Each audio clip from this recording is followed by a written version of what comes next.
Jealousy almost ruined our perfect marriage. Until I found out who was behind it. Social media ran wild. People debated our relationship like it was a reality show finale. My name is Claire Bennett, and I'm 28 years old. It wasn't always easy. In fact, those early days feel like a lifetime ago. Small, messy, beautiful. Ethan and I were like most young couples just starting out in New York City. Full of wild dreams, full of love, and full of overdraft alerts. We lived in a cramped one-bedroom apartment in Queens where the heating only worked half the winter, and the shower had a mind of its own. But it was ours. We made ends meet working corporate jobs, me in marketing, him in HR, grabbing takeout at midnight and spending hours on the couch watching movies, imagining a better life we swore we'd build together. We didn't need much. Just each other. Ethan always had this fire inside him. Not for money. Not for attention. But for something bigger: storytelling. Acting. Being someone else so deeply that people forgot who he was. His dream wasn't just to be on screen. It was to belong on screen. And I supported him. Relentlessly. I never once rolled my eyes when he came home late from auditions or got rejected yet again. I watched him rehearse in the mirror. I helped him memorize lines. I sat with him through silence and heartbreak and doubt. Because I knew. Deep down I knew. He was meant for something greater. Even when the world didn't see it yet. And then one day the call came. He got a role. A real one. A supporting part in an indie film that, by some miracle, blew up on the festival circuit. Suddenly people noticed him. He had that spark on screen. Doors that once felt bolted shut cracked open just wide enough to let him squeeze through. From there things moved fast. Within a year he was being cast in major studio films. Our lives changed. We moved out of that crumbling apartment and into a beautiful brownstone in Brooklyn Heights. High ceilings. Real hardwood floors. A view of the skyline that felt like a painting. I left my job to finally pursue my dream too. Interior design. Something I'd always wanted to do but never had the time, or honestly the belief in myself to chase. Ethan gave me that. His rise lifted me too. And we were happy. Truly deeply happy. We were the couple who couldn't stop holding hands in public. The kind that left love notes on the fridge. The kind that stayed up until 2 a.m. dancing in the kitchen over a glass of wine. We weren't perfect, but we were us. We had made it through the storm. Or so I thought. It was a warm Thursday afternoon in early spring when he showed up. I remember the sun falling through the windows in golden streaks, casting long shadows across our kitchen island. I was out in the back garden, trimming some lavender and sipping lemon tea, when the security gate buzzed.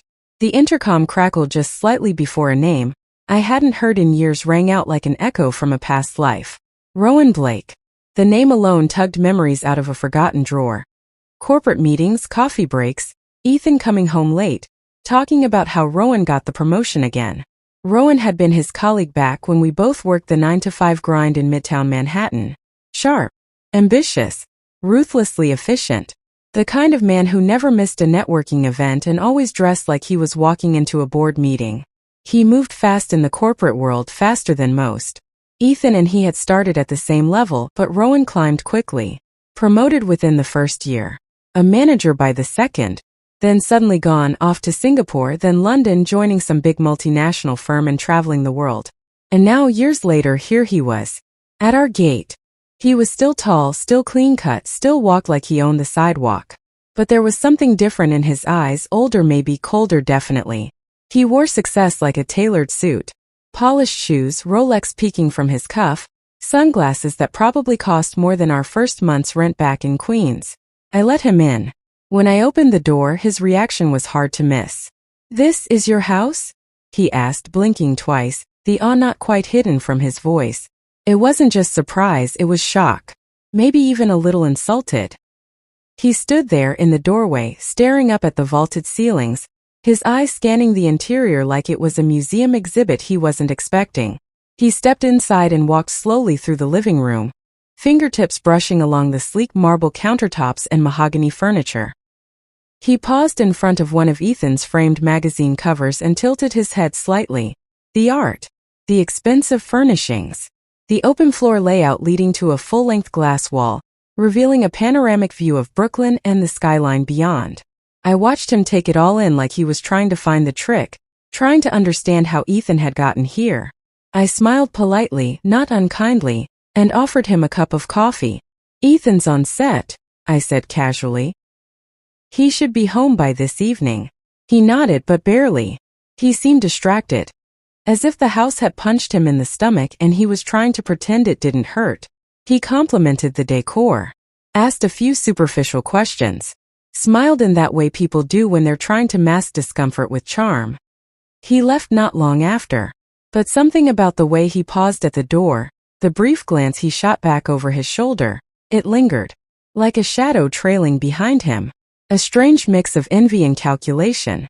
I couldn't quite put my finger on it at the time, but something about that visit left the air just a little heavier in the house. Like he had brought something with him, and left it behind. The visits started happening often. First it felt casual. "Just catching up," Rowan would say, flashing that well-practiced smile as he stepped into our home like it belonged to him just as much as it did to us. He'd drop by with coffee, or a bottle of red wine he claimed he just happened to have. Sometimes he brought articles about the film industry or stories about old colleagues we both barely remembered. Nothing overt at first. Just familiar enough to not raise suspicion. Just subtle enough to get under my skin. Then came the little comments. "Ethan's life must be wild now, movie shoots, actresses, parties. You know he's doing a romantic film with Ivy Lane, right? They're very close on set, from what I've heard." I laughed it off in the beginning. I knew Ethan. He had never once given me a reason to doubt him. He texted me between takes, called whenever he had a moment to breathe, and he always came straight home after rap. Tired, yes. Distracted sometimes, sure. But loving. Consistent. Present. Still, Rowan was persistent. He began showing pictures. Candid shots of Ethan and Ivy laughing together between scenes. A few that looked intimate. Too close. Ethan's hand on her back. Her head tilted toward him mid-laugh. I felt my chest tighten the first time I saw them. Something was off. The angles. The framing. There were no crew members around. No cameras in the background. No extras, no lighting rigs, no set markers. Just the two of them. The images looked isolated. Almost staged. And yet the doubt took root. Still, doubt is a dangerous seed. Arguments started between Ethan and me. Nothing physical. Never screaming. But the words sharp, clipped, cold. Wounds that cut in silence. "Are you really just acting on screen, Ethan? Or is something going on with her?" The look on his face, he looked like I'd slapped him. He sat down on the edge of the bed one night. Shoulders heavy, voice shaking with exhaustion and heartbreak. "Claire, I live for you. Every time the director yells cut, the first face I think of is yours. I walk off that set missing you. You think I could ever betray what we have?" And I wanted to believe him. God, I did. But the damage was spreading. And Rowan, he was never far. He started dropping by even when Ethan wasn't home. Always with some new excuse. He'd left something behind, wanted to check on me, thought I could use some company.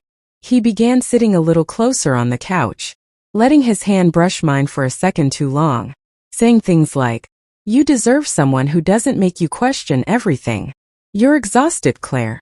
You shouldn't have to wonder what's real and what's performance." I was vulnerable, emotionally drained. And the truth is, I started listening. Not because I believed him, but because I was tired. Tired of overthinking every smile Ivy gave my husband on screen. Tired of wondering whether the man who held me at night was the same man whose face I saw in those pictures. Tired of doubting myself. One evening, Rowan invited me to meet him at a rooftop cafe downtown. He said it'd be quiet. No pressure. Just to talk. And I said yes. I got dressed. Makeup light, hair soft. I stared at myself in the mirror for a long time, questioning everything. The dress I chose was pale blue, subtle, quiet. The kind of dress you wear when you're not sure if you're about to break someone's heart or your own. My lipstick was barely there. No heels. Just flats. It wasn't a date, I told myself. I looked at my reflection, and I didn't recognize her. The weight under my eyes, the guilt pressed into the corners of my mouth. I wasn't the woman who used to laugh easily, who danced barefoot in the kitchen while Ethan cooked pasta with jazz music in the background. I looked like a stranger. And then I ran. I rushed through the underground parking garage of our building, keys shaking in my hand, adrenaline pounding through my chest. My footsteps echoed off the concrete. I reached the car, fumbled to unlock it, and threw myself into the driver's seat. Tears blurred the dash. My hands trembled on the steering wheel. And I drove fast, reckless, not caring about anything but getting home. Through the streets of Brooklyn, past the cafes, the corner stores, the little park where Ethan once kissed my forehead and whispered, "You're my home, Claire. No matter where we live, it's you." Because the truth was undeniable. Despite the tension, despite the yelling, despite the cold silences and the broken eye contact, I loved Ethan. Not just love. I belonged to him. In his arms. In his laughter. In the way he looked at me across a crowded room and made me feel like the only person who existed. In the way he never forgot my favorite tea. In the way he texted me from chaotic film sets just to say, "Thinking of you." In his smile. In his silent glances. I had always found home. And I was about to lose all of it. Over someone else's lies. Over manipulated photos. Over twisted whispers. Over a man who never wanted my happiness, only my doubt. I pulled into our driveway, heart racing, mascara streaked, breath shallow. The front door stood still, quiet. But my world? It was in motion. The worst part wasn't the silence. It was the noise. The headlines. The hashtags. The whispers that weren't whispers anymore. Somehow the tension between Ethan and me, the late-night arguments, the cold shoulders, the bitterness behind our red carpet smiles had leaked. Not just leaked. Exploded. Suddenly everyone knew. Or at least they thought they did. Golden couple on the rocks? Ivy Lane secret romance with co-star? Claire and Ethan. Cracks in the perfect marriage. I didn't even know who leaked it at first. But it spread like fire through tabloids, gossip columns, talk shows. Paparazzi parked across the street. Strangers commented things like, "Knew it wouldn't last" on my Instagram photos. Fan accounts broke down body language from old red carpet footage. One video showed us walking out of a restaurant 3 months ago. Me frowning, Ethan distracted, and was labeled, "Trouble brewing back then?" Social media ran wild. People debated our relationship like it was a reality show finale. Everywhere I looked, we weren't Ethan and Claire anymore. We were content. And all I could do was watch it unravel. We barely spoke. When we did, it was short, tense, and exhausted. Ethan tried to act like it didn't affect him, but I saw it in his eyes. Every new headline chipped away at him. And then one day, there was a knock on the door. It wasn't a reporter. It was a woman, young, sharp-featured, clearly nervous but determined. She introduced herself quietly, her voice just above a whisper. "Hi, I'm Camille. I was Rowan's girlfriend." My stomach flipped. She looked at me with eyes that weren't filled with pity, but anger. Guilt. A sense of urgency. "Can I come in? Please. It's about Rowan. And the things you think you know." Ethan had just gotten home. I asked her to wait, then brought him into the living room too. We sat, Ethan and I on the couch, Camille across from us, clutching a tote bag like it was armor. She took a deep breath. And then, everything fell into place. "Rowan's been lying to you both," she began. "He's been obsessed with Ethan ever since you guys left the corporate world. He never got over the fact that Ethan walked away from that life and still ended up more successful. He would come home drunk some nights, rambling, yelling, saying, 'How the hell did he make it? I was smarter. I was the one with the future. Not him.' I felt my hands go cold. He'd curse Ethan by name, say you guys were living a life that should have been his. He hated your house, your marriage, your money, your visibility, all of it." Camille opened her bag and pulled out a thick envelope. Inside were real photos, the unedited photos, the ones with Ethan and Ivy, but this time the full context. Crew members in the background, lighting rigs, a director's hand clapping a slate, laughter mid-scene, rehearsals, staged expressions. And the angles matched perfectly with the ones Rowan had shown me weeks earlier. The only difference? These hadn't been manipulated. "He photoshopped them," she said. "I caught him doing it. He deleted most of the files from his laptop, but I saved these before he could. I didn't know he showed them to you. Not until the media started posting about your marriage." Ethan's jaw was tight, his knuckles white. I couldn't even look at him because I had believed those lies. Then Camille dropped the final blow. He was the one who leaked your marriage troubles to the press. He sold the story to an anonymous gossip broker. I heard the call. I even saw the draft email. He titled the folder, "Perfect Couple Cracks." Silence. I could barely breathe. I wasn't sure if it was relief or devastation. Maybe both. "I broke up with him last week," she added quietly. "But I couldn't keep this to myself. You didn't deserve what he did. He destroyed you both because of jealousy." She left the folder with us. Said she didn't want anything in return. Just that we knew the truth. After she left, Ethan sat in complete stillness for a long time. I walked to the kitchen, my heart heavier than it had ever been, and poured a glass of water with trembling hands. And then I turned to him, my husband, my person, and said the only thing I knew was still true. "I'm so sorry." He didn't say anything at first, but then he nodded. And I knew. This wasn't over. But it wasn't ruined either. Not yet. We didn't call him. We didn't text. We didn't warn him. We just waited. The truth sat heavy in our house for days. Camille's folder lay on the coffee table like a loaded weapon. Each photo, each timestamp, each screenshot proof of how far jealousy could push someone.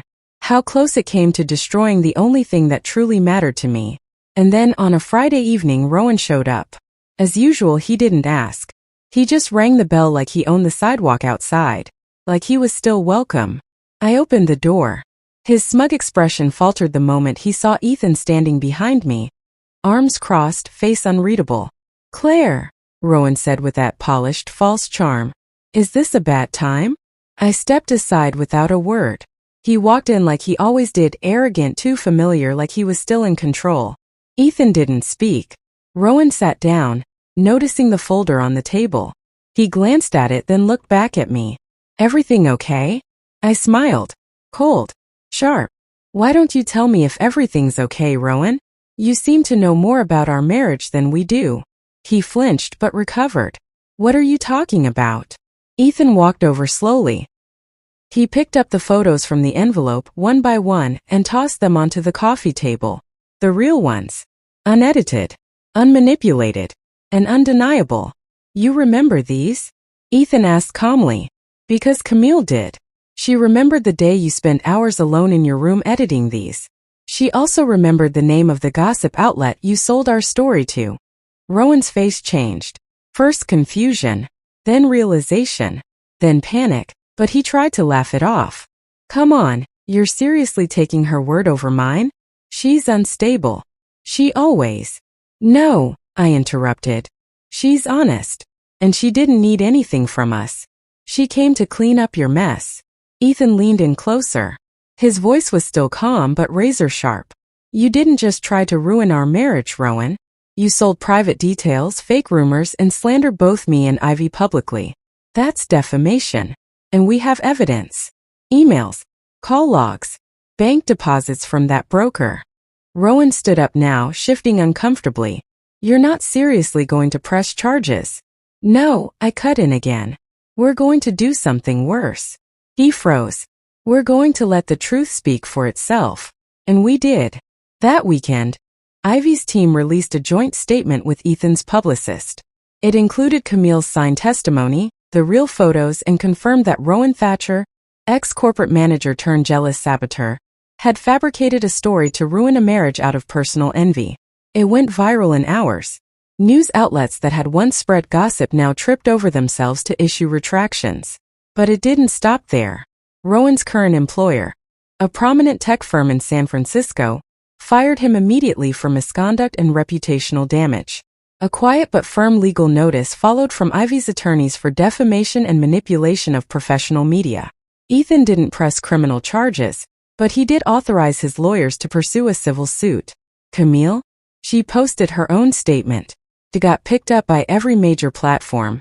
She detailed his drunken rants, his obsession with Ethan's fame, and the emotional abuse she endured. Rowan's name trended for all the wrong reasons. His professional network cut ties. His apartment, paid for partially by the tech firm, was gone within a month. No job, no reputation, no girlfriend, no redemption arc.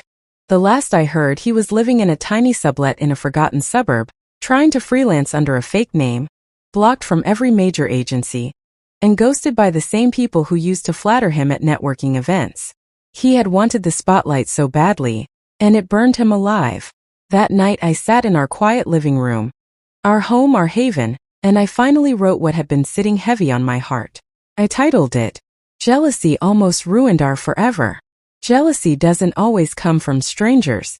Sometimes it wears the face of an old friend, one you used to laugh with, one who once celebrated your wins, and secretly resented every one of them. It doesn't storm in with threats or chaos. It creeps quietly. It speaks in calm voices framed as concern. It drops shadows into your heart like slow poison, turning love into doubt and loyalty into suspicion. It doesn't just whisper lies about the person you love. It twists the parts of yourself you thought were unshakable. And if you're not paying attention, it can burn down everything you've spent your life building. To my husband, Ethan, I'm sorry. I'm sorry for the nights I turned away instead of turning toward you. For the mornings I met your smile with silence. For letting someone else's bitterness seep into the corners of our joy. I forgot the most important truth, that your love was never loud or performative. It was in the way you reached for my hand in the dark, the way you texted me between scenes, the way you always came home. You were never just acting on screen. You were fighting for your dream, our dream. And I let someone else's emptiness trick me into thinking you'd ever trade us for anything. To anyone out there in love, guard it fiercely, because real love isn't flashy. It's not perfect, but it is worth protecting. Talk, trust, listen to the person in front of you, not the one whispering from behind. We survived, but I'll never forget how close I came to losing everything I will ever need. And all because someone else hated seeing us shine. If you like the story, don't forget to like, share, and subscribe for more.